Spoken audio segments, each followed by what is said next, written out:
Do you ever wish you had a larger vocabulary in English? Do you want to have more English expressions on the tip of your tongue so that you can use them effortlessly in conversation? But do you forget so many of these new English expressions or words that you learn almost immediately after having learnt them? If you answered yes to any of these questions, today's video is for you guys, where I'm going to be talking about how to learn and remember vocab and expressions in English once and for all. Let's get into it.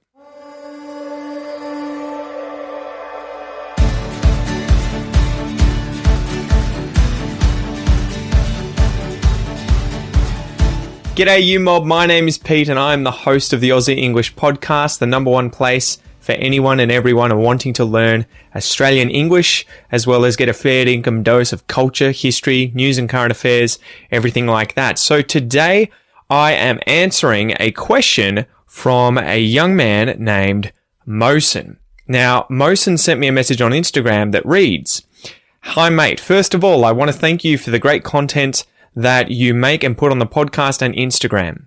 I found it very helpful and informative. Thanks, Mosen. I have a question about speaking English, and I'd really appreciate if you can please give me some advice. I've been living in Australia for more than 10 years, and I'm relatively fluent in speaking. Well, depends on what my definition of fluency is, I guess. What I still need to improve is to be able to use the different expressions and more variety of words when I speak rather than simple sentence structures. I try to learn new words and phrases almost every day, but what I struggle with is that most of the time I don't remember them when I want to use them in conversation.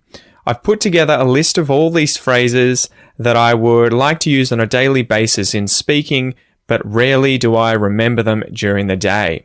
Can you please point out what the problem is and what I may be missing to be able to use all the words that I keep in a Word document file? Thanks again and wish you all the best." So Mosen, thank you so much for your question. It was a rather long one, but I think there are actually three main things that you're getting to there. I think firstly, you're wanting to obviously expand your vocab and expression use in English. I think secondly there, you talked a little bit about wanting to use more complicated sentence structures instead of simpler sentence structures. And then thirdly, you wanted to retain the vocab and expressions that you had learnt or that you'd written down and kept in a file. You were saying that you keep forgetting them and you can't use them when you have a conversation. So I thought I would sort of go through my top tips for what to do with regards to learning vocab, speaking with more complicated and advanced structures, and then how to retain the vocab and the structures that you've learnt and make sure that you remember them and you can use them in conversation.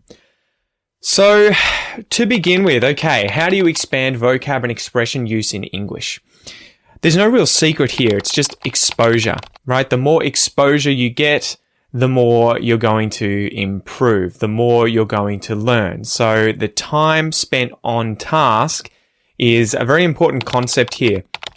It's kind of good news and bad news.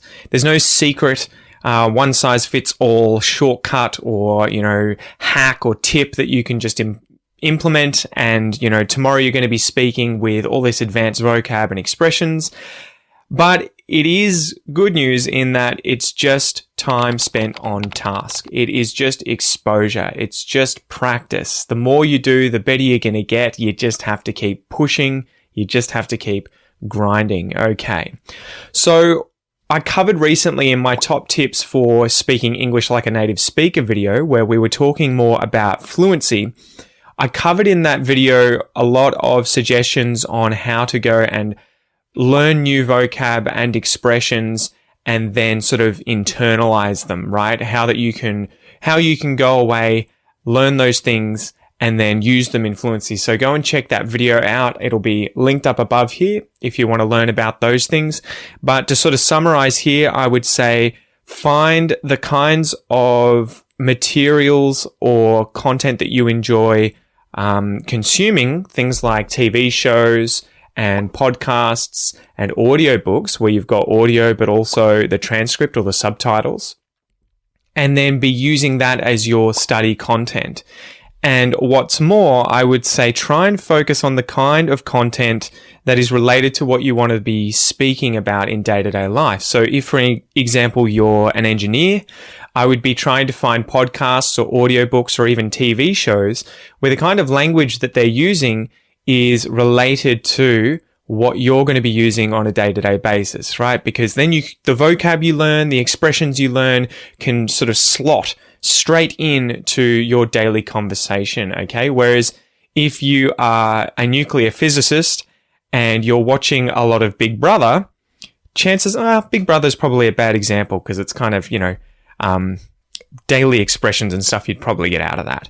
But if you're watching something that was about zookeeping or, aquariums and keeping fish, chances are you're going to be learning a lot of vocab and expressions that isn't directly related to what you may be using or wanting to use on a daily basis at work with your colleagues in an academic environment. Okay. So that sort of first tip there is working out what content do I want to study and how can I make it overlap with the kind of English I'm going to use on a daily basis so that I can take as much as possible from that study content and then use that every single day.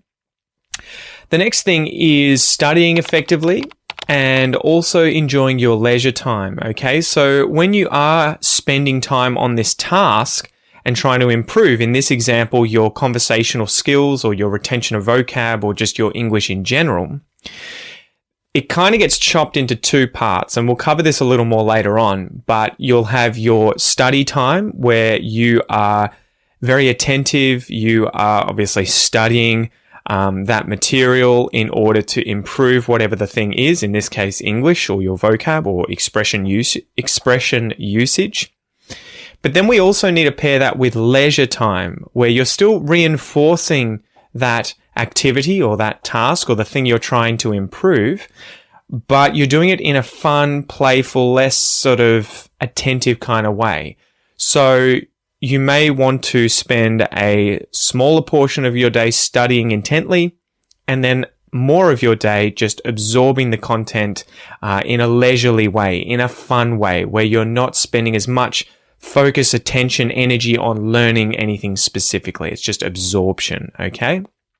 Let's keep going.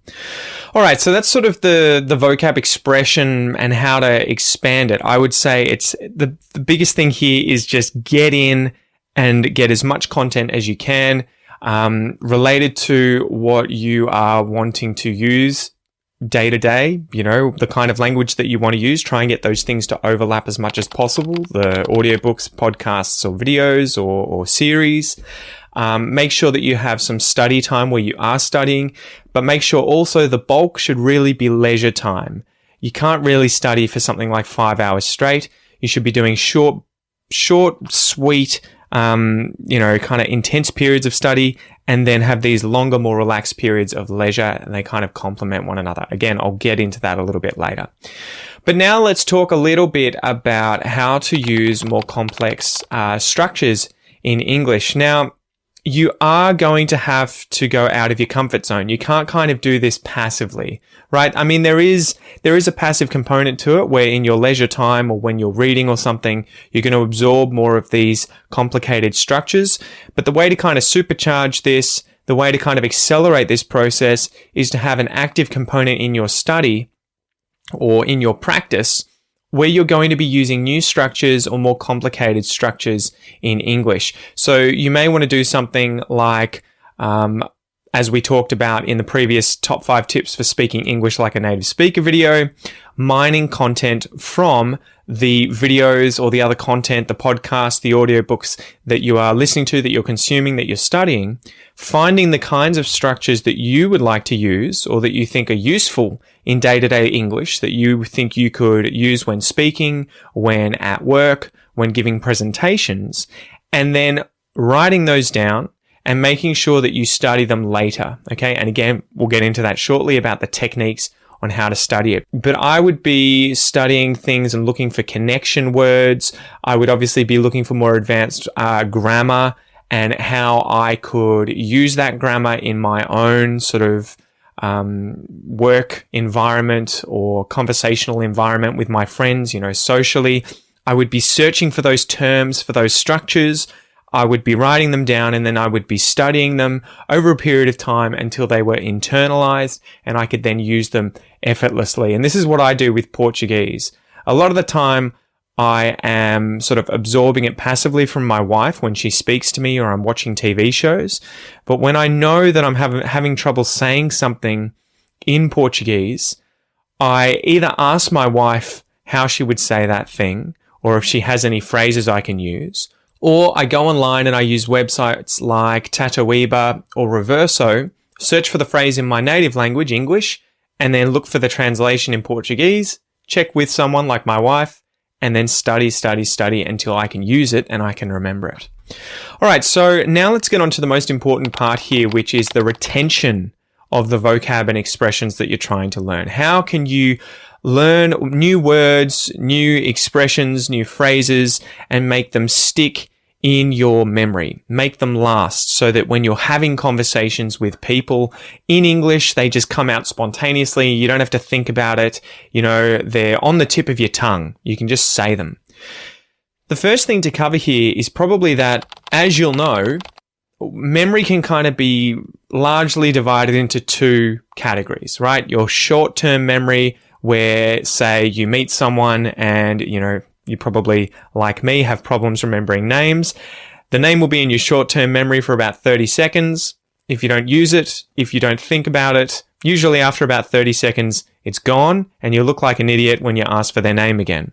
Short-term memory. So it's holding on to information, usually only a little bit of information for a short period of time, 30 seconds or so. Then we have long-term memory, which obviously can last a lifetime, right? It's where you remember things that last days, weeks, decades, lifetime.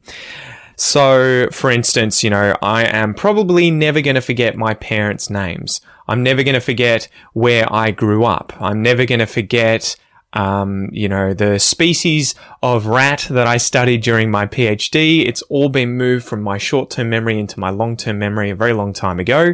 And I'm going to hold on to that for decades. So what can we do to sort of push things from short-term memory into long-term memory? We're going to go through a few of these sort of techniques and the kinds of things that I would use, but I would start with just reminding yourself that you're not dumb, you're not stupid, you're not forgetful. The real reason that our minds forget things is that the majority of information that our brains come across, we don't want to remember. It's a waste of space, right? It's kind of like if you did have a photographic memory where you remembered every single thing that ever happened to you or that you thought of or whatever it is, it's kind of like a hoarder and filling their house with every single kind of item they ever come across, even though they're never going to use it again. Whereas the average person would be throwing out all these items in their house, putting a lot of rubbish out, the things that they're never going to use again or that are rubbish, they're just going to toss them out and get rid of them. Our brains kind of do the same thing. We filter out the stuff that we think is not important, that we're not going to use in the future, that we don't need to hold on to, and we hold on to the stuff that we do think is important. So the biggest thing here with new vocab, new expressions, grammatical structures, or more complicated phrases and things you want to use in English is that you need to show your brain, your memory, that it is important to remember these things because you're going to use them. So the very first tip I would have here for you guys is reading, okay? Reading a lot. So that's the sort of passive side of things covered. Reading for leisure time. We covered leisure and study earlier. But I would make sure that you are reading, and I would separate this both into study time and leisure time. Have a sort of resource that you really focus in on. And for me, for example, if I was reading a book and it was in Portuguese, what I would do with this book is read it chapter by chapter. I would read the first chapter as leisure time. I would read through it and just enjoy it, try and absorb everything that I can. The next time I would read this chapter a second time as soon as I finished it, and I'll highlight the words, the phrases, the structures that I didn't know or that I want to remember, that I want to come back to later. And then the third time, I'm going to study it intensively. So I'm going to write down all of these highlighted words. I'm going to define them. I'm going to find example sentences of them. I'm going to try and paraphrase and use these phrases or words in my own words.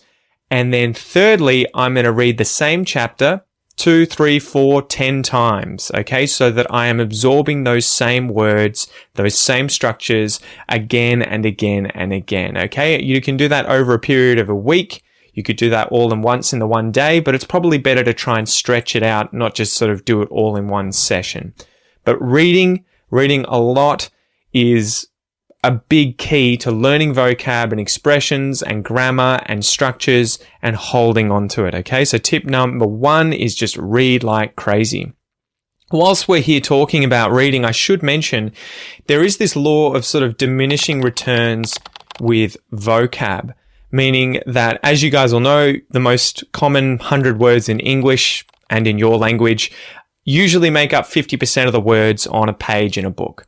The 1,000 most common words are 80% of the words on the page. And then 10,000 most common words are going to be 99% of the words on a page in a book, right? So you end up with, you learn 100 words and you've already covered 50% of the words you'll ever come across. You cover 1,000, you get 80%, you cover 10,000, you get almost to 100%. And then after that, it takes a lot of time and a lot of reading and a lot of consumption to find the 11,000, 12,000, 20,000 next most frequent words. So why does this matter? This is why it's so important to read all the time, because you need to get those reps in. You need to be coming across these words and phrases multiple times over weeks or months in order to learn new phrases. And because once you get past 10,000 words, they're very infrequent. It means that you need to be consuming a great deal more content to be seeing those words again in context and then learning them. Now, when I was doing a bit of research into the acquisition of languages, I fell in love with a professor called Paul Nation from the University of Wellington in New South Wales, in New Zealand, right? So he's a Kiwi across the ditch in New Zealand. Now, he did some research that showed in order to learn a word or a phrase, I believe you have to come across it 12 times, right? 12 separate times. And in context. That's not just seeing the word by itself with no context. That's seeing the word or the phrase in a sentence where you can understand what it means, how it's being used. You need to see it 12 times before it can be pushed into long-term memory. So again, this sort of emphasizes why it's so important to be reading and consuming a lot of content as often as possible, and also content that you understand, where everything is in context. You know, you want to, I think Paul Nation also said you need to be reading content or consuming content where you understand 98% of what you're hearing or what you're reading, so that the 2% you don't understand have enough context around them that you can understand the meaning of that word or that phrase naturally, like that, passively. Okay? So, all right, that was a big sort of first tip there for that section. The next one I want to talk about is spaced repetition systems. These are SRS programs. My favorite one is Anki. Now, I used this a lot when I was learning French and Portuguese initially. I'll link a video up here showing you how I like to use Anki. I did a tutorial on it. But these programs are really good because they have an algorithm built into them where you create these flashcards effectively with, say, a word or a phrase on the front, and then maybe it's missing some letters or missing some words out of the phrase. You test yourself. Can you remember what it is? You look at the back and it tells you. Now, the algorithms in these SRS programs space these cards out so that you see them at the perfect time to review them in the future so that you can then remember them. So you may see one on the first day. You got it. It was easy. You'll see it again in a day. Then you get it again. You get it correct. You'll see it again in a week. You get it correct again. You'll see it in a month. After that, you've effectively learnt it. So these programs are really good where you take the words, the phrases that you're trying to learn, you create cards in your deck in these programs, and then you review the deck. You review these sort of digital flashcards and practice that vocab. Now, I found when I was doing this, I was learning dozens of new words or phrases every single day by just reviewing the cards that I made. And I also found that when I was out having conversations in French or Portuguese, that as a result of doing these revisions, the words and the phrases were always on the tip of my tongue. I could remember the most random words. I remember in French, I remembered all these words for things like dams and lakes and, words that you just wouldn't normally come across, but I'd learnt because I was doing biology and reading a lot about these things. So Anki and spaced repetition systems are a great resource that you need to use. Again, if you want to push words and phrases out of the short-term memory and into your long-term memory so that you can use them when speaking with people effortlessly and easily, where it's just going to be a spontaneous production of English, right? You don't have to think and and have trouble remembering it. The next thing that I used when I was doing French and Portuguese originally, and I was having trouble holding on to certain words, or maybe I was trying to learn the genders of different words in French or in Portuguese, because we don't have that in English. It's to use a process called, I think it's mnemonics, right? It's got a silent M at the front. Mnemonics. So a mnemonic is also known as a memory aid, and it's a tool that helps you remember an idea, a phrase, some letters, numbers, and, it allows you to associate things so that you can remember, okay? So there are many different methods for this. I'm going to link some articles below that you can go and check out so that you can see the different methods. But the main ones I remember using when studying languages were acronyms, and a recent one that I had to learn was RICE. Rest, ice, compress, and elevate. RICE. That was because I sprained my ankle in the yard and I had to take care of it so that, I could recover as quickly as possible. So they used an acronym that I can easily remember. RICE. Rest, ice, compress, and elevate. So acronyms are really good. See if you can come up with a way, if you're trying to remember a phrase, of making an acronym. Memory palace, or the method of loci, is a really good system in mnemonics as well, where you have an imaginary location in your mind. You could be imagining your family house, and you associate objects in the house or rooms in the house with pieces of vocab or expressions or things that you're trying to remember associated with that language or whatever other activity or task it is. Keyword mnemonics, that's another one. You may think, okay, I'm learning the word gato, which means cat in Portuguese.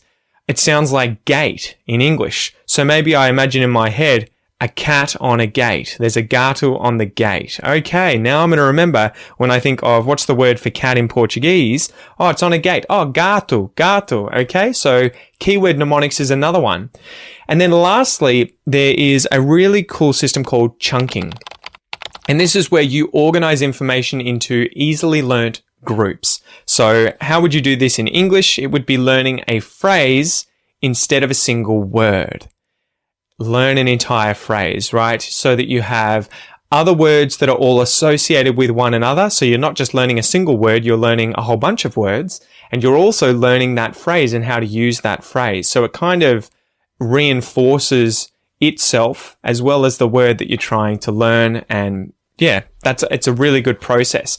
Now, this links really well with the next tip I have, which is learning chunks, not single words. I interviewed Lucas van Vive, who I believe is a Belgian polyglot. I should have probably just double checked that before I mentioned him. I interviewed him in episode 584 of the podcast, Effortless Conversations. He has this amazing book called Effortless Conversations, and it is a method for learning chunks in order to improve your language. Basically, what he goes over is the importance of when you're studying to learn the entire phrase or multiple words as they're used together instead of just learning single words on their own, because then you can take these phrases you've learnt, and when you have conversations, you end up just stringing together these phrases, these structures, these grammatical sequences in English. And it's a lot more natural and effortless than just trying to use single words and creating phrases on the spot off the top of your head. Okay, so go and check out that interview with Lucas. It'll be linked up here. and see what you think. Hopefully that helps. Lastly, I wanted to talk about studying. Okay, so I said at the start, you've got to divide your time into leisure versus study. And it's actually really important to study effectively, right? We don't want to waste time. But I think the average person would probably agree that they have noticed when they study that they often drift off and end up doing something else after a certain period of time. Now, this is because our attention span is finite, right? You will find this when you're watching a TV show that's boring, that you can sort of follow it for a bit and then you might fall asleep.